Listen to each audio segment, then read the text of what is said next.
So once you accept that, once you accept it, you can't do it. You really can't do it, and you're not going to try anymore. And the second is that it's basically like when I came to that realization I remember when I came to that thing about money. I went through a thing with money like that, and all my money finally was like I had this source that finally dried out. And I remember when it was like that month that it dried out, it was like I was looking to Spirit saying, well, I guess we're going to find out if these promises work, because I'm not going to get a job. I don't think I have it in me right now.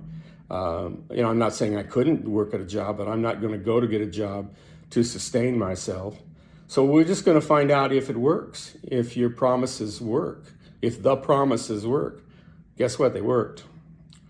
But they didn't really get tested until I was out of answers. I was out of bullets. When you get out of bullets, then you're not firing anymore, and you're not going to war anymore.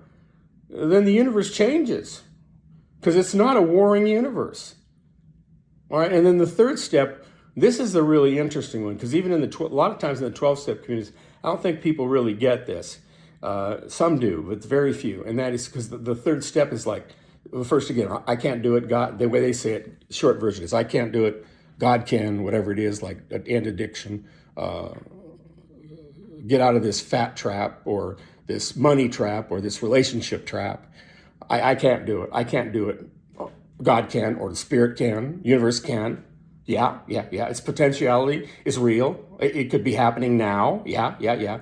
And the third step is, I'll let the universe do it. I'll let the universe do it. And that's easier said than done, because the only way you can let the universe do that, the only way you will let the universe do that, is really when you're out of bullets. In some way, you're out of bullets. And you can't throw your bullets away. You can't make yourself out of bullets.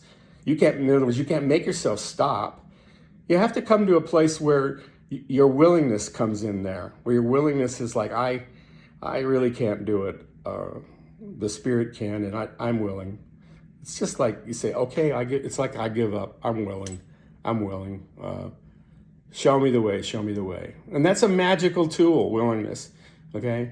With thinking, with thinking how it develops. How it developed for me was in all my thoughts, no matter what. It's like, say it was one about the fat. We're saying, look, if I don't lose some weight, I'm just going to be happy. And you're sitting there going like, I can't deal with this anymore. I just can't. I don't have any juice for this anymore. I can't. Spirit, take it over. And then, I'm willing to let that be. And then when the thoughts come up, and it's interesting, because I started working with my thoughts out of this process, this opening that I didn't create, but that I entered into. I entered into it, okay? Like for thinking, it's kind of like getting to the process where Krishnamurti's at such peace, and someone says to him, or a number of people say, how are you at so peace? What's your secret? What's your key to your secret? He says, oh, that's easy. I don't mind what happens. Well, if you're in a friendly, miraculous universe where everything works, you can say that.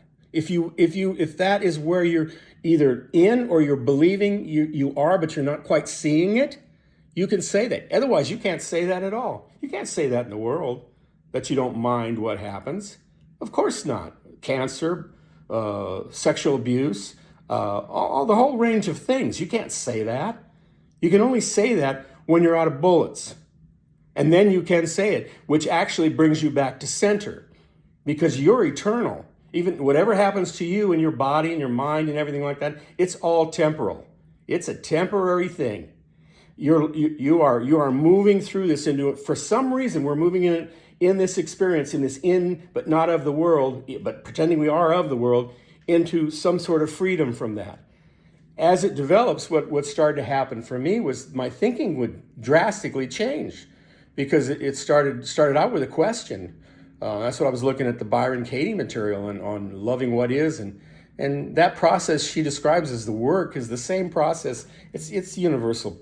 It's creative process, and it's like looking at something and looking at everything and questioning everything. The reason why you can't make it happen is not because it's impossible to have it happen. It's because you don't know what's going on. Nobody knows what's going on in the world. Nobody does. They think they do, but nobody does. And the wise soul is the one that says, that admits to that. It says, starts off saying, you know what?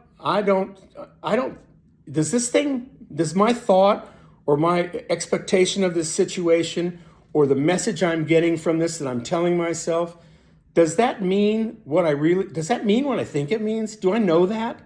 I mean, you don't have to figure out what it means. All you have to ask yourself is, does it mean the dark place that it's been forcing you into, in the compulsivity of thought and effort that just keeps failing and keeps, the other shoe keeps dropping and dropping? Does it mean what you think it means? Okay, I guess one more video.